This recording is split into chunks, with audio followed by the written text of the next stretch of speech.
I don't know if we're completely there yet, but at a certain point, we might just have to come to recognize that the St. Louis Cardinals in 2025 are legit and that they're here to stay. A big win over the Tigers on Monday. We'll talk about it coming up on B-Schaeff Daily.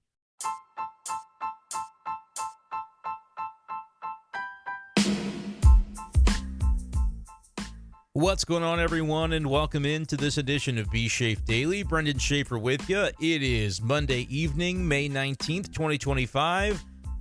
The Cardinals just keep going.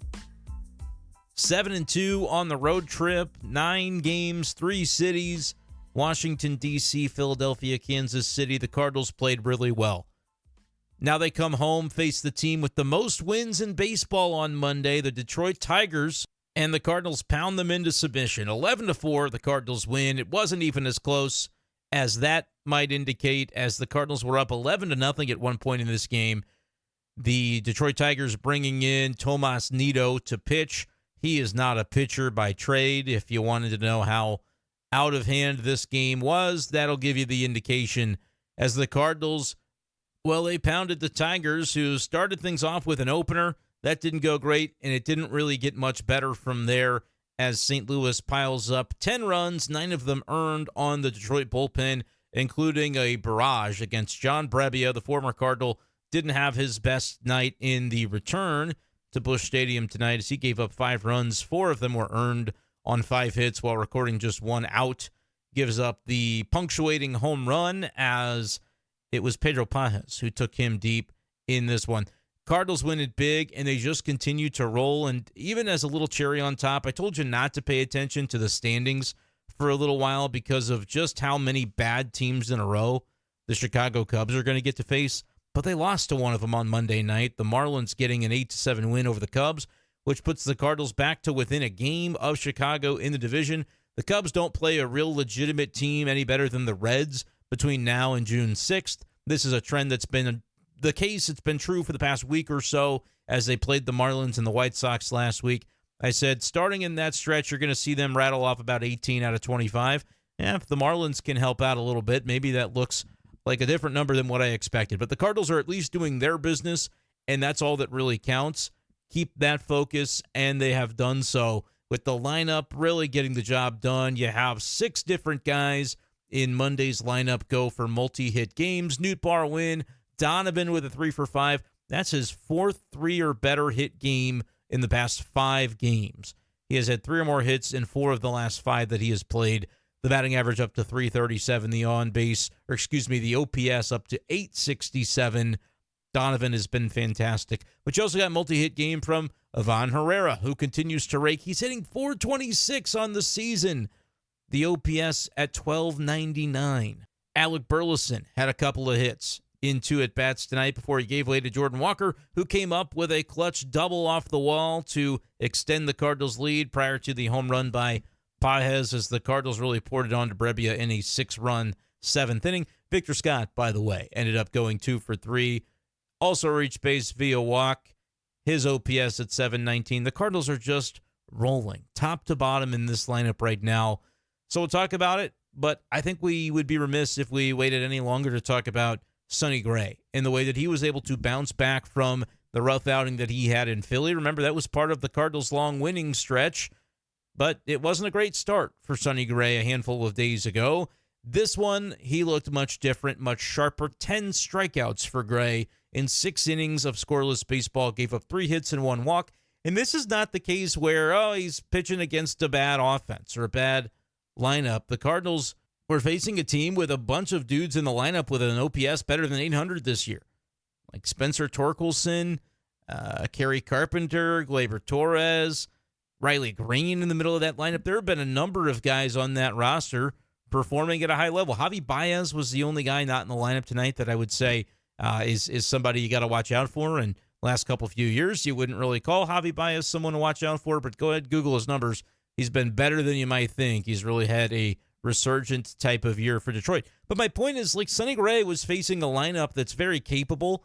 It's a big reason for the Tigers having the best record in baseball, if not the most wins in baseball, coming into play on Monday. Sonny Gray did that, and he responded really favorably after the outing in Philadelphia where he gave up a bunch of homers. Cardinals did win that game, but he just wasn't competitive. And I think that is unsurprising. It was a stat that Ethan Hannaford gave to the viewers on the Sports Hub STL postgame show that Ethan and I did on Monday night a little bit ago, where he said Sonny Gray, following kind of his bad outings this year, has had a combined 0.4 ERA in the 3 times where he's given up 4 or more runs. He's come back the very next appearance and has been stupendous. Sonny Gray is wired that way. Nobody wants to fail. Nobody wants to pitch poorly or play poorly in Major League Baseball. But when Sonny Gray does, when he has those types of outings, he's the kind of guy that's going to go search for answers. He's going to pour into the performance and watch some of that video and figure out a way to be better the next time out. He's going to have that motivation factor, and that was certainly the case tonight. Now, his numbers have been better at Busch Stadium going back to last year. This was true. Then his numbers have been on the road, and the home run has been something that has hampered Sonny Gray for sure in road contests since he became a Cardinal. Why that is, if it's a different layer of focus at home, if it's a whatever the environment is creating for him, has not been as favorable. But man, at Busch Stadium, he has been fantastic and was again tonight. 10 strikeouts is a gaudy number that jumps off the page, and he just looked every part of sharp in the way that he carved up the Tigers lineup. He had everything working for him. He's got a great repertoire. When all his pitches are going, it can be really fun to watch, and it was tonight. Sonny Gray improves to 5-1. Despite that 4.02 ERA, it's certainly higher than what you'd expect or want to see from your ace starter, and that's still what Sonny Gray is for this Cardinals team. I think at the end of the season, the numbers are going to be a little better than what they've been so far, and he's going to be a contributor to Cardinals wins as he has been so far in 2025 with that 5-1 record.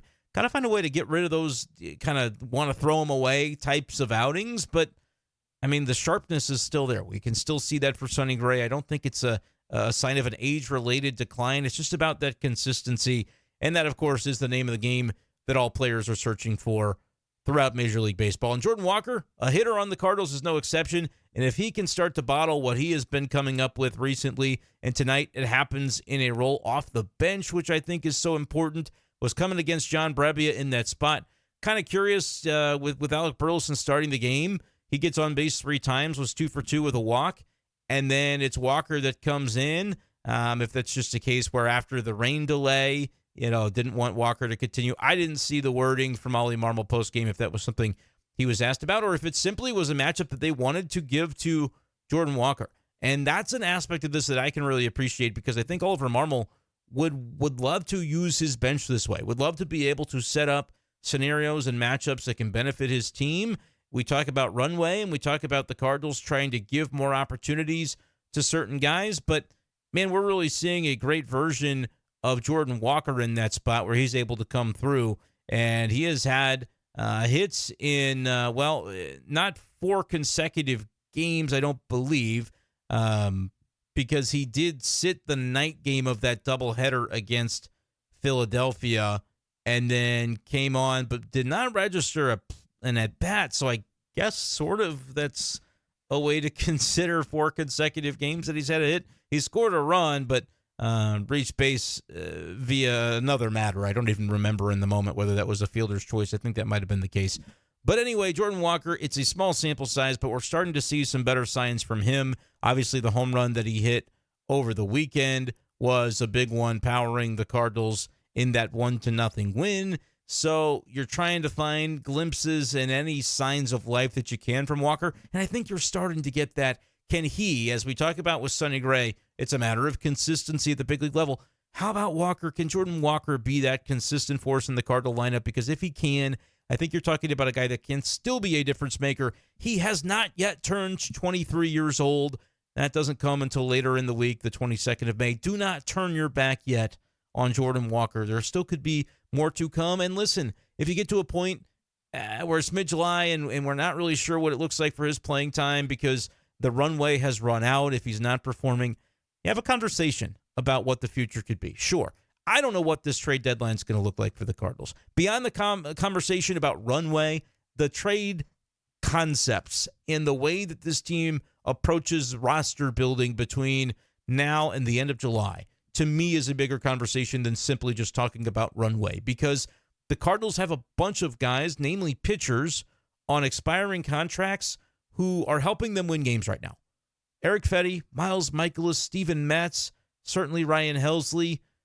You can even throw Phil Maton into that conversation, as he was just a one-year deal. The Cardinals have a bunch of guys who I think would have value when it comes to the trading market across Major League Baseball. Contending teams would want to add a number of these players. But the Cardinals themselves are looking like they're legitimate, looking like they're a contending team.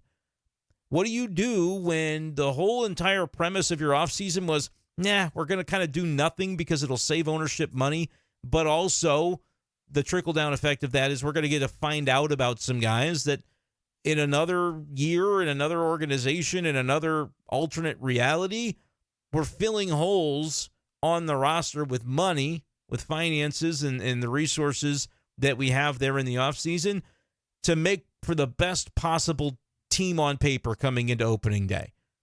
Guys proven, guys that have done it before, we're going to get them in there, and we're going to probably overpay a little bit. And that's how we're going to do things as the Cardinals. Year over year, that's kind of the way that it's gone. They would fill holes, and they would be almost terrified to find out internally whether some of the unproven options could just kind of step up into those roles because, well, they would be ridiculed for it. They would be skewered by the fan base in the offseason for not filling the holes that they admit at the end of these seasons where they have the end-of-season press conference. I can go back years. I mean, you could go back at least a decade where there'd be off seasons where they say, hey, we've got to get somebody. And it would be, Marcell Ozuna, or it'd be Dexter Fowler, or it would be Mike Leake, or it would be, like, you'd have these holes and they'd fill them. Last offseason, they filled 3 holes in the starting rotation. They were legitimate holes. The Cardinals had just lost 91 games, and we saw what it looked like when you didn't have those holes filled. They filled them with Kyle Gibson and Lance Lynn, and obviously Sonny Gray was the only multi-year deal. And the Cardinals won more games. I mean, they won 83 last year, but their offense wasn't good enough, so they fired their hitting coach. They brought in somebody new. They largely ran it back with the same cast and crew offensively. Paul Goldschmidt walked like you allowed Andrew Kittredge to walk. Lynn, Gibson, they both walk. You save a lot of money that way, and it's kind of like, well, we got these guys internally. Whether they internally had a lot of confidence that this team was going to be very good, I don't know. And you could ask them, and whatever the answer they give you doesn't really matter. It doesn't necessarily tell you what they really believed in their heart of hearts. Like, Ollie Marmol said all offseason that he was excited for the season, as excited as he had ever been. Was he maybe putting on a little bit? Yeah, perhaps. But I also believe there was some legitimacy to this idea that there was enthusiasm beneath the surface that he could recognize and that maybe the public just needed some time to be able to see play out. But the coaching staff felt it. The players felt it. Every winter warm-up we go to in January feels that way. But this one did feel a little different. We're like, man, these guys, and come to find out, Oliver Marmol was having conversations behind the scenes that weekend with guys like Victor Scott II, and then calling his bench coach, Daniel Descalso, and calling John Mozeliak and saying, hey, by the way, Vic is coming for somebody's job this year. He's going to be there. He's going to be ready. And lo and behold, we're seeing a new version of Victor Scott. And like on down the line, I feel like you could have these conversations, and it's not 100% hit rate. Gorman is still not figuring it out. We're still waiting to see if this little recent run from Jordan Walker can be sustained. But there's been a lot of those aspects of players kind of taking steps forward. Matthew Liberatore, huge example. Ivan Herrera at the plate, a huge example. Kyle Leahy jumps off the page. You're seeing it from not just the young guys who we hadn't seen it from before, who you would say, hey, in another organization, in another year in this organization, they might not have gotten the runway, the opportunity to begin the season to play. And they wouldn't have gotten to be in the rotation role that Matthew Liberatore is in. Kyle Leahy would have been just kind of organizational fodder in maybe AAA if they had gone out and signed multiple relievers. That's not as likely because they did like Kyle Leahy quite a bit last year for good reason.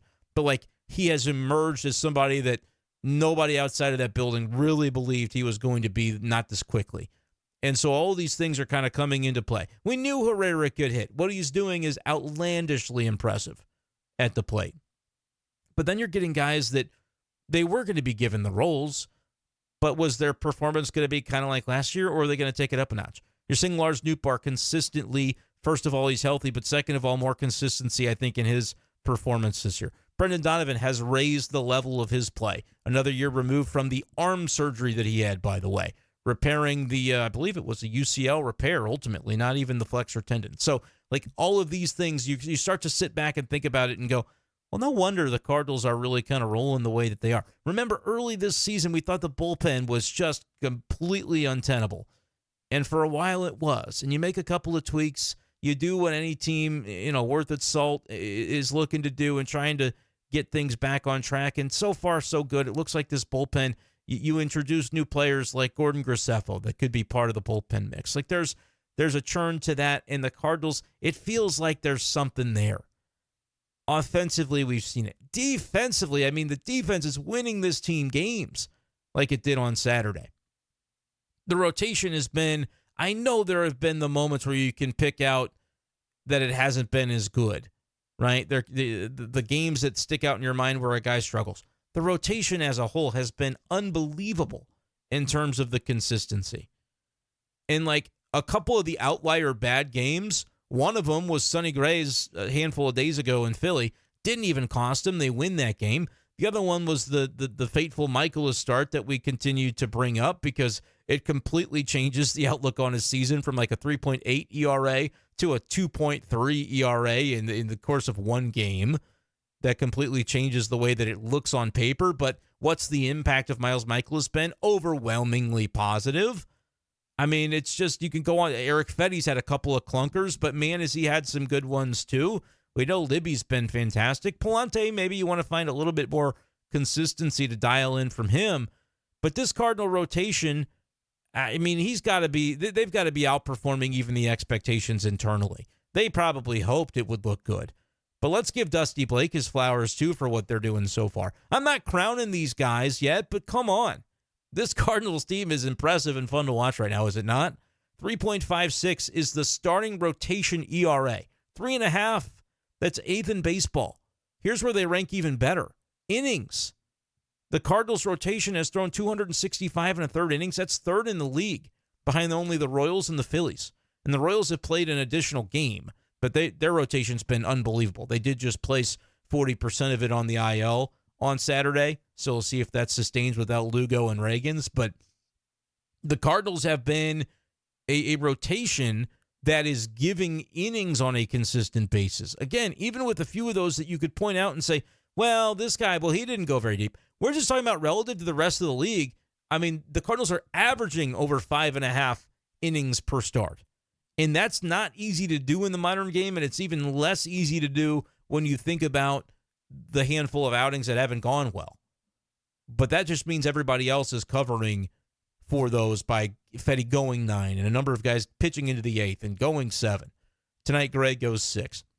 I'm ranting a little bit, but it's the only way I can think to talk about this game tonight is the Cardinals. I mean, they had the Tigers basically dead to rights after the rain delay because they were already up 5-0, and I think the moment you circle is the 5th inning where the Cardinals load the bases, but they don't get another ball out of the infield the rest of that inning. Bases loaded, nobody out. They score all the runs on the infield. Ground outs, a fielder's choice where Mason Wynn, I believe it was, slides in safely at home plate. Probably shouldn't have gone home with that throw, but the Cardinals don't care. They're just going to continue to pick you apart. Arenado hustling down the line to beat out a potential double play, make sure another run scores. I mean, Arenado's struggling. He moves down in the lineup to number 6. We'll see what version of him the Cardinals can find. People were making kind of a lot of the quotes that he was giving earlier today. I was seeing those float around Twitter about the move down in the lineup, and he's basically saying, yeah, move me down. I mean, I'm not performing right now, and I don't really know, when it's going to come back. Maybe it doesn't come back the way that it has before. Like just some quotes that from him, if you read them in a certain light, you go, man, that's kind of concerning to hear that. One of the such quotes from John Denton, MLB.com, this is from Nolan Arenado, said he told Cardinal manager Ollie Marmol he should be moved down in the lineup. Like, this is a guy who's, you may think about his confidence and be a little bit pessimistic, but I think that's why you moved him, by the way. I don't know if that happens without Arenado coming to Ollie and going, look, dude, I get it if you want to move me down. Which, again, what does that say about his confidence in his game? Probably not a lot. What does it say about his place as a teammate on this Cardinals roster? Kind of a lot. He said, we switched the lineup because the guys are playing well in front of me and the guys were hitting behind me. They should move up. There's really nothing more to it than that. People kind of criticizing, I see in the comments, Oliver Marmol for not doing it of his own volition. That's just not the way it works. I was frankly a little surprised to see the move today. Not something that I think is crazy, though. It's one of those things that, hopefully jumpstarts the other guys. But if nothing else, it gives them the opportunity to hit with guys like Brendan Donovan on base and Mason Wynn and Lars Nootbaar on base, where right now, yeah, we've seen a few too many pop-ups in key spots for Nolan Arenado, but I also don't think that he's necessarily just done at this point. It's just Nolan Arenado is a roller coaster type of guy. You're going to ride the highs and lows with him emotionally because he cares so much about his performance. Here was the quote that I was looking for from John Denton. Quote, on his struggles, Arenado says, quote, just play better. I don't really have an answer. Just play better. Play more the way I think I'm capable of. But it's been a minute since I felt like I could play the way I should. So I don't know if it's coming back or not. That was kind of the quote where it was like, yikes, like that reads a little bit rough. Personally, my take, I wouldn't read too much into it. That's just Nolan Arenado being Nolan Arenado. Like, he's a very intense guy, and probably a little bit at times he gets too down on himself. And I think that's an instance of what's going on right now. Somebody's got to get in his ear and let him know, hey, dude, your defense is still pacing this team with what you're providing, and I think he knows that. But he's also like going to tell you when he's kind of PO'd at himself, he's going to talk about it in very blunt terms the way that he did there. So I wouldn't necessarily read more into that than you should. But people certainly were kind of looking at that going, man, what's going on with Arenado? He really sounds down on himself. Yeah, he cares a lot about his performance. He wants to be better. But as a general rule, I wanted to kind of talk about that for a couple minutes. But in the bigger picture, there's a lot of positives going on with the Cardinals. Like when you can pinpoint just a couple of the things and pick out and say, yeah, those are the things we're worried about. Arenado, he's now your number 6 hitter, and he kind of feels like he's down on his luck, and it just doesn't have that confidence about him. But again, it's not like you wouldn't hear that quote from Paul Goldschmidt, but Paul Goldschmidt and Nolan Arenado are very different cats. They're very different guys from one another, and so for Arenado to speak that way, I don't think is indicative of like, oh, it's over, like the way that the comments are reacting. But like you can point to that, you can point to Gorman, you can point to Walker kind of not being up to par this year. The list is much longer of the things that are going really, really favorably for the Cardinals. And it might just be getting to the point where we go, are they just legit? Is this real? Is this sustainable? Does this have staying power for the Cardinals? You know, you look at all the areas in which they are excelling. Talked about the rotation numbers. Kind of curious what the numbers are for the bullpen strictly. It feels like they're probably a top half bullpen right now. I'll look at the ERA. I'm doing this off the cuff. Right in the middle. They're 15th in bullpen ERA at 3.87. And again, tonight they gave up a few runs late that just you didn't care. You're up 11-0. They win 11-4. It doesn't matter. So those are some, it's a group that largely is performing well because you can point to a week or so span where they were just absolutely not getting anybody out. And so for them to be a mid-pack bullpen by ERA at this point, I think that's pretty meaningful as far as what you're getting out of that group in general. We can look offensively. The Cardinals are 7th in baseball in runs scored this year across MLB. In OPS, they're 7th. I mean, they are pretty consistently a top 10 offense right now. They are a top, maybe borderline top 10 pitching staff. They are, I have to switch it from not prioritizing relief only. I want to see what they are overall. They're 12th in ERA overall, but they've been a top 10 starting rotation. Like, are the Cardinals just good? And is this the way things are going to be? And then what's the burden of proof, the conversation that will continue to ramp up? It's going to replace the runway conversation, in my opinion, because runway is not really a thing. Like, we could talk about it, but what were the things that were runway at the beginning of the year? Walker playing, Gorman playing, Herrera catching, Liberatore starting. Okay, let's look at it. Well, Liberatore's going to start because he's been your statistical best starter, so no duh he's going to be in the rotation. Like, there's not like a proving ground anymore. Libby's just that dude. That's what he's showing to be. But let's think about, well, Herrera doesn't really catch because he hits so good that it doesn't matter. Like, Pages is deserving of credit for the way he handles the pitching staff. It's not as much about what Herrera can't do as what Pages can do. I think that's also a fair argument to make. But there's just not a priority on the runway for Herrera to catch right now because they're winning a bunch of games. It's working the way that it's working, and that kicks Herrera to DH, which kind of kicks Gorman out of the lineup more often. It kicks Walker out of the lineup more often that Burleson is hitting. Was Burleson a runway guy? Yeah, not really, but he's getting it because he's playing and playing well, so he should. It's just one of those things where when's the last time you saw Gorman and Walker in the same lineup? And has it ever happened like twice in a row? Probably not in a month. It's just what it is right now, and I don't think it's wrong. So runway is kind of a figment of our imaginations at the moment, rightfully. And the Cardinals are going to continue to look for ways to win these games, and Ollie Marmol is going to set things up that way. He'll get Gorman in there when he can. He'll get Walker in there when he can. But it's not really this like daily runway edict that has to happen. It hasn't happened in weeks. Find when that's happened and count up the number of games where they've both been in the lineup. They haven't been, and they shouldn't be right now. They got to find ways to mix and match with the matchups and the lineups, and nobody has an issue with that, right? Okay, great. What's going to replace the runway conversation is what do you do when the Cardinals get better than they even thought they could be? Because when you lowered the payroll and you basically sat on your hands on the offseason, instead of like plugging in $10 million free agents to block Liberatore from the rotation, to block, guys like Walker, then you can go down to Gorman and even more like Burleson and others from getting opportunity in the lineup. Yeah, you even tried to trade Arenado and that didn't work out. But they didn't add because they were like, well, we want to save money, first of all, but also we want to find out about these guys. And so they didn't do the normal thing of adding players that would block their internal options that they're afraid to use, because in what year that you're claiming you're going to try to contend would it be defensible on paper to put Liberatore in the rotation to begin the year? No, Cardinals fans wouldn't have stood for that necessarily. They'd say, oh, this again? But if they set the scene and lowered your expectations by saying, it's going to be this way, get ready, they internally couldn't necessarily beat their chest about how actually they're going to be better than people think. They did that anyway. They spoke out. Guys like Brendan Donovan had some, bold quotes at winter warm-up, and Ollie Marmol throughout the spring. We heard, John Mozeliak say he thinks people are going to be surprised by the team that they could still field, and they're hopeful they can be better than people expect. But they couldn't really be too specific about that because they didn't necessarily know it would go this well. But with a lower payroll, the Cardinals are finding that, hey, they actually do have some talent on this roster and in this organization. And so what happens, though, when that talent outperforms the middling, 83-win expectation that I had to begin the season, and I was higher than Vegas was on the Cardinals, and I was higher than a lot of people were on the Cardinals, saying 83, 84 wins. Well, they're going to win more than that if they continue playing this way. But what does the team look like in August and September? Does a trade deadline change the look of this team? Because in February, I would have told you that Ryan Helsley's not on this team August 1st.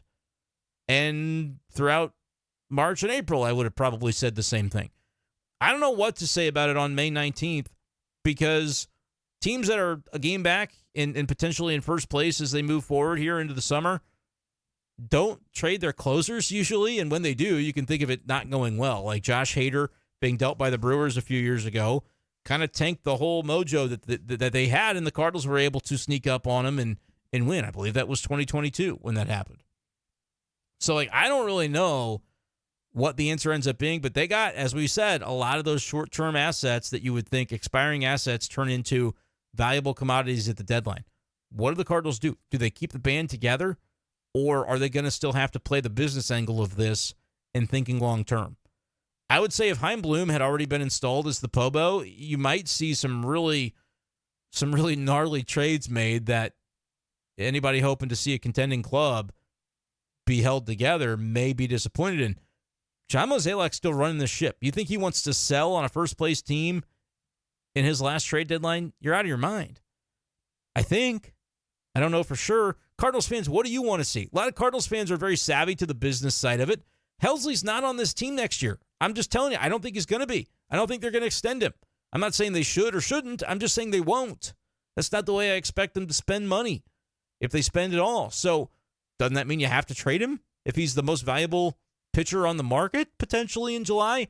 Not if you're in first place. Not if you're 10, 12 games above 500, regardless of what place you're in. That's what's interesting to me, and that's what we'll continue to talk about. But we might just be talking about winning baseball all summer long. They did it on the road trip. No more of this, can't win on the road. Now they're beating a team that came into the day with the most wins in baseball. 11-4. Cardinals beat the Tigers on Monday. Cardinals fans in the comments, let me know your thoughts on the proceedings, and make sure to hit that subscribe button. We bring you Cardinals content every single day, except for when we don't, but that was a rare example. Had my 10-year anniversary over the weekend, so I did give one episode, but we were a little more sporadic than usual. We'll keep it rolling, though, this week as the Cardinals continue their series against the Tigers in a homestand where maybe the fans will get back to Busch by the time Memorial Day weekend rolls around. Let me know in the comments your thoughts. Make sure to like and subscribe before you get out of here. But that's going to do it for this edition of the show. Appreciate you guys, as always, for listening, and we'll talk to you next time on B-Schaeff Daily. Peace.